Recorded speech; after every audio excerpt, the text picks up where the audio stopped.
ഭർത്താവിൻ്റെ വീടിനെ സ്വന്തം വീടിനെ പോലെ ഭാര്യയ്ക്ക് കാണാൻ പറ്റുന്നില്ല. കൗൺസിലിങ്ങിന് വന്നപ്പം ഭർത്താവിൻ്റെ ഒരു പരാതിയായിരുന്നു. കല്യാണം കഴിഞ്ഞിട്ട് കുറച്ച് വർഷങ്ങളായിട്ടുള്ളൂ. പക്ഷേ ഭാര്യയ്ക്ക് ഇപ്പോഴും അവിടെയുമായിട്ട് പൊരുത്തപ്പെടാൻ പറ്റുന്നില്ല. സ്വന്തം അമ്മനെ പോലെയും അച്ഛനെ പോലെയും ഒന്നും പെരുമാറുന്നില്ല. ഭർത്താവ് നിരന്തരം പറഞ്ഞു കൊടുത്തുകൊണ്ടിരിക്കുകയാണ്.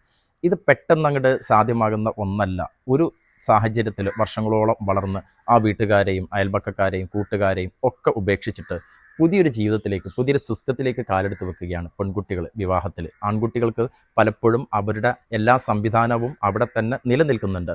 എന്ന് വെച്ചാൽ പഴയ ഒരു മണ്ണിൽ നിന്നും ഒരു ചെടിയെ പറിച്ചിട്ട് പുതിയൊരു മണ്ണിൽ കുഴിച്ചിട്ടാൽ എങ്ങനെ ഉണ്ടാകും? അത് ആ മണ്ണിൽ വേരോടാൻ സമയം പിടിക്കും. അങ്ങനെ സമയം എടുത്തെങ്കിൽ മാത്രമാണ് അച്ഛനമ്മമാരെ പോലെയും സ്വന്തം വീട് പോലെയൊക്കെ ഇവർക്ക് കാണാൻ കഴിയും. എന്നിരുന്നാൽ പോലും മുഴുവനായിട്ട് ഇത് കാണാൻ കഴിയില്ല. എൻ്റെ അമ്മേനെ പോലെയാണ്, അച്ഛനെ പോലെയാണ് എന്നൊക്കെ പറയാറുണ്ട്. അവിടെയും പോലെ എന്നൊരു പ്രയോഗമുണ്ട്. ഈ അമ്മായിമ്മമാരും അമ്മായിയച്ഛന്മാരും പറയാറുണ്ട്, എൻ്റെ മകളെ പോലെയാണ് എൻ്റെ മരുമോൾ. അവിടെയുമുണ്ട് ഒരു പോലെ എന്നുള്ളത്. എന്ന് വെച്ചാൽ ആ പോലെ തന്നെ പലപ്പോഴും അത് തടസ്സമായിട്ട് നിൽക്കാറുണ്ട്. എന്നാലും ചില വീടുകളിലൊക്കെ ഇതൊക്കെ ഇല്ലാത്ത സാഹചര്യങ്ങളുള്ള നല്ല അമ്മായിമ്മമാരും അമ്മായിച്ചന്മാരും മരുമക്കളൊക്കെ ഉള്ള വീടുകളും ഉണ്ടാകാറുണ്ട്.